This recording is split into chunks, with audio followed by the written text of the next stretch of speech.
The sprawling, weathered mansion atop the tall hill had stirred unease among the townsfolk for years. Whispers of its cursed nature had circulated since long ago. A once serene town now found itself shrouded in an eerie aura. Then, one day, a new family was set to move into the mansion, the Garretts. John and Emily, a married couple, along with their little daughter, Lily. Adapting to the new environment proved far from simple. The desolate garden and the somber ambience of the aged structure cast shadows not just on the mansion, but on the Garretts' hearts too. The first few days seemed devoid of abnormalities, despite the mansion's aged facade. However, it wasn't long before peculiar occurrences began. When night fell, eerie footsteps would sometimes echo through the hallways. Furniture would shift inexplicably, and doors would close on their own. Lily, in particular, would suffer from nightly nightmares, awakening to shriek at inexplicable silhouettes lurking in the corners of her room. The calm of the initial days was quickly shattered as inexplicable events multiplied. No sooner had the sun dipped below the horizon than uncanny footfalls echoed along the corridors. Objects would take on a life of their own, shifting position without any discernible cause. Doors, as if guided by unseen hands, would swing shut with a disconcerting thud. Young Lily found herself haunted not just by the events, but by her own nightmares as well. Each night, her sleep would be disrupted by distressing dreams, punctuated by piercing screams as she awoke to the presence of enigmatic shadows in her room. As the nights grew darker, so did the looming sense of dread within John and Emily. The once faint footsteps now resounded like a haunting rhythm, a constant reminder of an unseen presence.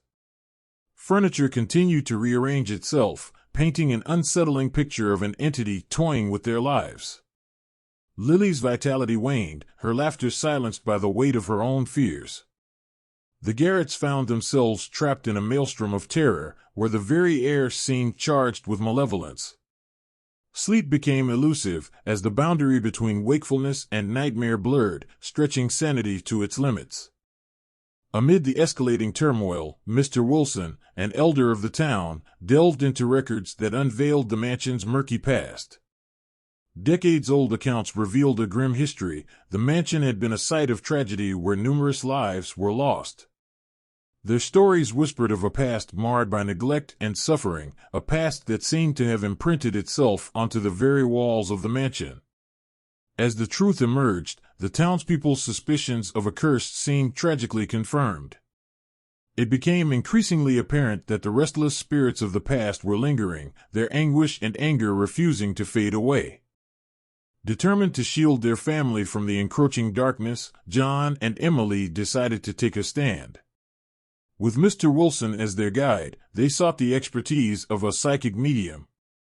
The medium stepped into the mansion, her senses immediately attuned to the eerie presence that had tormented the Garretts.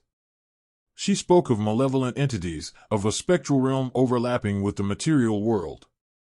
Her words sent shivers down their spines, as she pinpointed Lily's room as a focal point of intense activity, suggesting a connection to the tragedies of the past.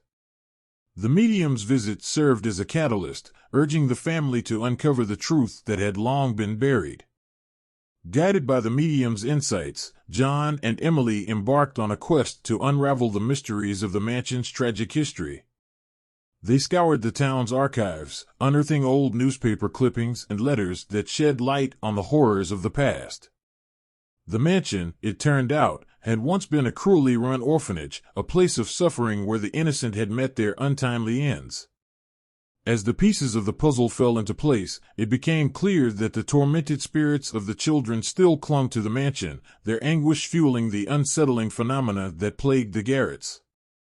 The journey was emotionally grueling, but the family pressed on, driven by a desire to bring peace to the tormented souls and free their home from the grip of the past. They shared their findings with the townspeople, rallying their support to create a memorial service within the mansion's walls. As the community came together, prayers and stories of remembrance echoed through the once haunted halls.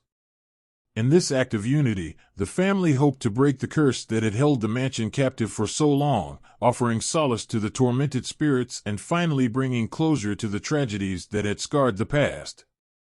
With the support of the townspeople, John and Emily's vision of a memorial service came to life.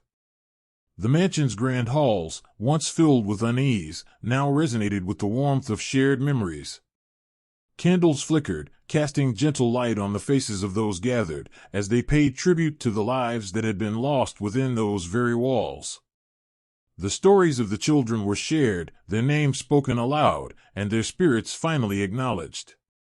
As the memorial service reached its emotional peak, a palpable shift seemed to ripple through the atmosphere.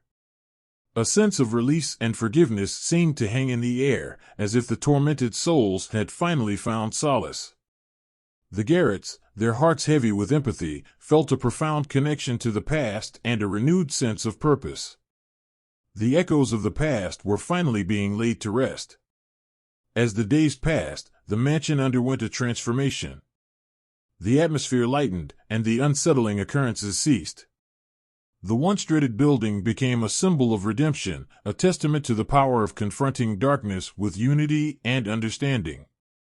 The townspeople marveled at the change, their own hearts lighter as they walked past the mansion on their daily routines. In the aftermath of the transformative memorial service, a newfound tranquility enveloped the mansion and its surroundings. The once cursed edifice stood as a poignant testament to the unwavering strength of community bonds and the remarkable capacity for collective healing.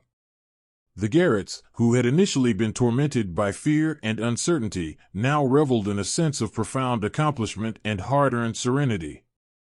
The once vivid nightmares that had haunted Lily's sleep were replaced by peaceful slumbers, her infectious laughter once again gracing the mansion's echoing halls. The townspeople, too, found immeasurable solace in the sequence of events that had transpired.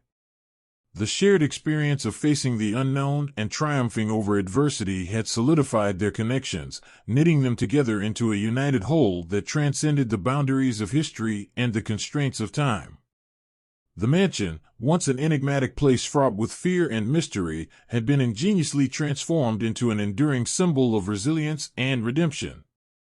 As the curtain closed on the chapter of haunting and uncertainty, life in the picturesque town gradually reverted to its familiar rhythm.